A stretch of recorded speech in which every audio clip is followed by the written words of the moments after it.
Chapter 6, The Divine Paradox. The half-wise, those of orders without all the degrees, recognizing the comparative unreality of the universe, imagine that they may defy its laws and call it God's place. Such are vain and presumptuous fools, and they are broken against the rocks and torn asunder by the elements by reason of their folly. The truly wise, knowing the nature of the universe, use law against laws, the higher against the lower, and by the art of alchemy transmute that which is undesirable into that which is worthy, and thus triumph. Mastery consists not in abnormal dreams, visions, and fantastic imaginings or living, but in using the higher forces against the lower, escaping the pains of the lower planes by vibrating on the higher. Transmutation, not presumptuous denial, is the weapon of the master.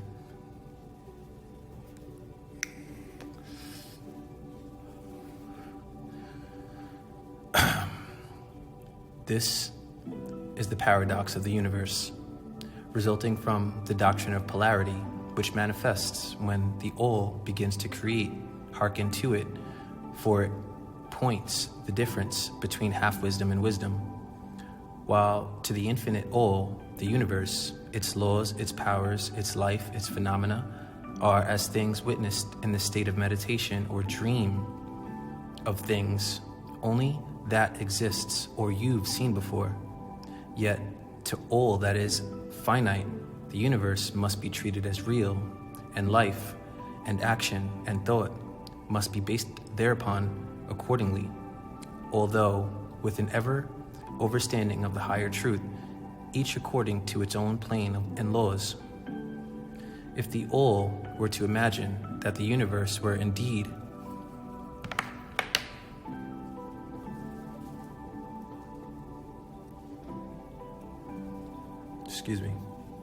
If the all were to imagine that the universe were indeed reality, then woe to the universe, for there would be then no escape from lower to higher, divineward. Then would the universe become a fixity, and progress would become impossible. And if mortals, owing to half wisdom, religious acts, and lives, and lives, and thinks of the universe as merely a dream akin to his own finite dreams, then indeed does it so become for him. If he sees God as a ghost, then to him God is only a ghost, a spook, not of the real world, and like a sleepwalker, he stumbles ever around and around in a circle, making no progress, and being forced into an awakening at last by his falling, bruised and bleeding, over the natural laws which he ignored. Keep your mind ever on the star, but let your eyes watch over your footsteps, lest you fall into the mire by reason of your upward gaze at nothing substantial. Remember the divine paradox that while the universe is not still, it is. Remember ever the two poles of truth, the absolute and the relative. Beware of half-truths, and worse than half-truths is no truth at all. Light is good and darkness is evil. Light is truth and right. All of this is untruth. Light is bad, light is untruth. White is weak and wicked. What Egyptians know as the law of paradox is an aspect of the doctrine of polarity. The Egyptian writings are filled with references to the appearance of the paradox in the consideration of the problems of life and being. The teachers are constantly warning their students against the error of omitting the other side of any question, and their warnings are particularly directed to the problems of the absolute and the relative, which perplex all students and which cause so many to think and act contrary to what is generally known as common sense. And we caution all students to be sure to grasp the divine paradox of the absolute and relative, lest they become entangled with the mire of half-truth and the non-truths. With this in view, this particular degree has been written. Read it carefully. The first thought that comes to thinking mortal after they realize the truth that the universe is a mental creation of all, including the all, as you would have God and his angelic beings, is that the universe and all that it contains is a mere illusion and unreality, against which idea their instincts revolt. You know it's real because you are part of it and you are real. But this, like all other great truths, must be considered from both the absolute and the relative point of view. From the absolute viewpoint, of course, the universe is in the nature of an illusion, as spirit can be thought to be unreal, but in fact is more real than matter, a dream, a phantasmagoria, as compared to the all in itself. We recognize this even in our ordinary view, for we speak of the world as a fleeting show that comes and goes, is born and dies, for the element of impermanence and change. Finiteness and insubstantiality must ever be connected with the idea of a created universe when it is contrasted with the idea of the all, no matter what may be our beliefs concerning the nature of both. Philosopher, metaphysician, scientist, and theologian all agree upon this idea, and the thought is found in all forms of philosophical thought and religious conceptions, as well as in the theories of the respective schools of metaphysics and theology. Let's all tell the truth. We exist, and so existence is real and relative, and not an illusion, but rather alludes to the fact of all existence. So, the Egyptian teachings do not preach the insubstantiality of the universe in any stronger terms than those more familiar to you, although their presentation of the subject may seem somewhat more startling. Anything that has a beginning and an ending must be, in a sense, unreal and untrue, because there is no real beginning or ending in all. Think on that a moment, and the universe come under that rule in all schools of thought. From the absolute point of view, there is nothing real except all, no matter what terms we may use in thinking of or discussing the subject, whether the universe be created of matter or whether it be a mental creation in the mind of the all. It is unsubstantial, non-enduring, a thing of time, space, and change. We want you to realize this fact thoroughly before you pass judgment on the Egyptian conception of the mental nature of the universe. Think over any and all of other conceptions and see whether this be not true of them. Is not their God eternal? Is not their Allah ever living? But the absolute point of view shows merely one side of the picture. The other side is the relative one. Absolute truth has been defined as things as the mind of God knows them, while relative truth is things as the highest reason of mortals overstand them. In fact, is not both of them from and of God? And the very concept of God in all other things. And so while the all, the universe, must be unreal and illusionary, a mere dream or result of meditation, nevertheless, to the finite minds, forming a part of that universe and viewing it through mortal faculties, the universe is very real indeed, and must so be considered. In recognizing the absolute view, we must not make the mistake of ignoring or denying the facts and phenomena of the universe as they present themselves to our mortal faculties. We are not all, remember, but in the all. If God did not write his own holy Bible, who would know he existed and how? To take familiar illustrations, we all recognize the fact that matter exists to our senses. We will fare badly if we do not. And yet, even our finite minds overstand the scientific dictum that there is no such thing as matter from a scientific point of view. That which we call matter is held to be merely an aggregation of atoms, which atoms themselves are merely a grouping of units of force, called electrons or ions, vibrating and in constant circular motion. We kick a stone and we feel the impact. It seems to be real, notwithstanding that we know it to be merely what we have stated above. But remember that our foot, which feels the impact by means of our brains, is likewise matter, so constituted of electrons. And for that matter, so are our brains. And for that matter, so are our brains. And at the best, if it were not by reason of our mind, we would not know the foot or stone at all. And our personal mind is linked to a mental reservoir of thought, thinking ideas from the all in all. Then again, the ideal of the artist or sculptor, which he is endeavoring to reproduce in stone or on canvas, seems very real to him. So do the characters in the mind of the author or dramatist, which he seeks to express so that others may recognize him. This is your holy books, and their authors by whichever name, YHWH, his book Torah, Allah, his book Quran. And if this be true in the case of our finite minds, what must be the degree of reality in the mental images created in the mind of the infinite? Oh, friends, to mortals, this universe of mentality is very real indeed. It is the only one we can ever know, though we rise from plane to plane and higher and higher in it. To know it otherwise by actual experience, we must be God itself, and we are, for we know it. It is true that the higher we rise in the scale, the nearer to the mind of God we reach and become.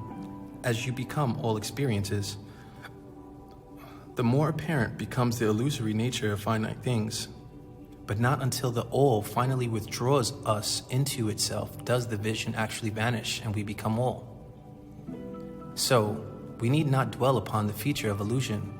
Rather, let us recognize the real nature of the universe, seek to overstand its mental laws, and endeavor to use them to the best effect in our upward progress through life as we travel from plane to plane of being. The laws of the universe are none the less iron laws because of the mental nature. All except all are bound by them. Even the all is bound by them. What is in the infinite mind of the all is real in a degree second only to that reality itself, which is vested in the nature of all. So do not feel insecure or afraid. We are all held firmly in the infinite mind of all, and there is naught to hurt us or for us to fear. There is no power outside of all to affect us, so we may rest calm and secure. There is a world of comfort and security in this realization when once attained. Then calm and peaceful do we sleep, rocked in the cradle of the deep, resting safely on the blossom of the ocean of infinite mind, which is the all. In all, indeed, do we live and move and have our being. Matter is none the less matter to us, while we dwell on the plane of matter, although we know it to be merely an aggregation of electrons or particles of force, vibrating rapidly and gyrating around each other in the formations of atoms, the atoms in turn vibrating and gyrating, forming molecules, which later in turn form larger masses of matter. Nor does matter become less matter when we follow the inquiry still further and learn from the Egyptian teachings that the force of which the electrons are but units is merely a manifestation of the mind of all, and like all else in the universe is purely mental in its nature. While on the plane of matter we must recognize its phenomena, we may control matter as all masters of higher or lesser degree do, but we do so by applying the higher forces. We commit a folly when we attempt to deny the existence of matter in the relative aspect. We may deny its mastery over us, and rightly so, but we should not attempt to ignore it in its relative aspect, at least so long as we dwell upon this plane. Nor do the laws of nature become less constant or effective when we know them, likewise to be merely mental creations. They are in full effect on the various planes. We overcome the lower laws by applying still higher ones, and in this way only. But we cannot escape law or rise above it entirely. Nothing but all can escape law, and that's because the all is the law in all itself, from which all laws emerge. The most advanced masters may acquire the powers usually attributed to the Netarat, supreme beings, of mortals, and there are countless ranks of being in the great hierarchy of life, whose being and power transcends even that of the highest masters among mortals to a degree unthinkable by mortals. But even the highest master and the highest being must bow to the law, and be as nothing in the eye of the all, which is in all. So that if even these highest beings, whose powers exceed even those attributed by mortals to be their gods, if even these are bound by and are subservient to law, then imagine the presumption of mortal man of our race and grade when he dares to consider the laws of nature as unreal, visionary, and illusory, because he happens to be able to grasp the truth that the laws are mental in nature and simply mental creations of all. Those laws which the all intends to be governing laws are not to be defied or argued away. So long as the universe endures, will they endure, for the universe exists by virtue of these laws, which form its framework and which hold it together. The Egyptian doctrine of mentalism, while explaining the true nature of the universe upon the doctrine that all is mental, does not change the scientific conception of the universe, life, or evolution. In fact, science merely corroborates the Egyptian teachings. The latter merely teaches that the nature of the universe is mental, while modern science has taught that it is material, or of late, that it is energy at the last analysis. The Egyptian teachings have no fault to find with the Egyptians' basic doctrine, which postulates the existence of an infinite and eternal energy from which all things proceed. In fact, the Egyptians recognized this thousands of years ago, the highest outside statement of the workings of the natural laws that have ever been promulgated. The line of the Egyptian teachings, always with the addition of their own doctrine, that his energy is the energy of the mind of all. With the Ankh, master key of the Egyptian doctrine, the student of the ancient Egyptian order will be able to unlock many doors of the inner doctrine conceptions of the great master teacher, Atum Re, whose work shows the results of the preparation of his previous incarnations. His teachings regarding evolution and rhythm are in perfect agreement with the Tehuti teachings regarding the doctrine of rhythm. So the student of Tehuti need not lay aside any of his cherished scientific views regarding the universe. All he is asked to do is grasp the underlying doctrine of all is mind. The universe is mental, held in the mind of all. He will find that the other 8 of the 9 doctrines will fit into his scientific knowledge and will serve to bring out obscure points and to throw fact in blind corners. This is not to be wondered at when we realize the influence of the Egyptian thought on the early philosophers of Greece, upon whose foundations of thought and the theories of modern science largely rest.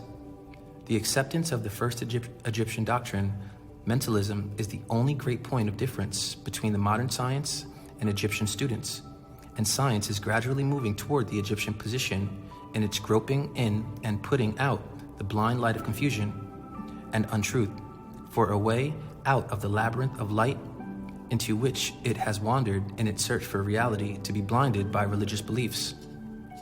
The purpose of this degree is to impress upon the minds of our students the fact that, to all intents and purposes, the universe and its laws and its phenomena are just as real, so far as mortals are concerned, as they would be under the hypothesis of materialism and energism.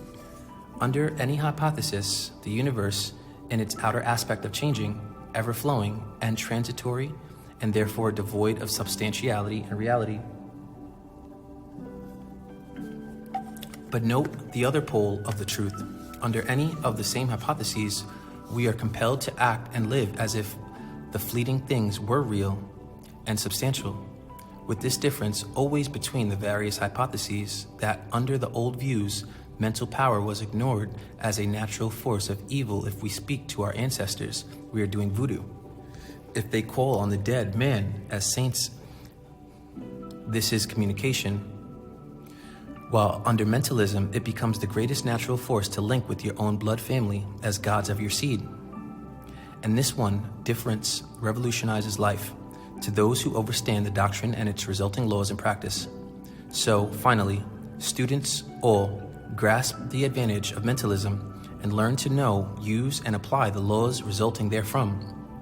Call on your ancestors, but do not yield to the temptation which, as the sacred wisdom states, overcomes the half-wise and non-wise, and which causes them to be hypnotized by the apparent unreality of things under the spell of ignorance, The consequence being that they wander about like dream people dwelling in a world of dreams, ignoring the practical work and life of mortals. The end being that they are broken against the rocks and torn asunder by the elements by reason of their folly. Rather, follow the example of the wise, which the same authority states, use law against laws, the higher against the lower, and by the art of alchemy transmute that which is undesirable into that which is worthy, and thus triumph.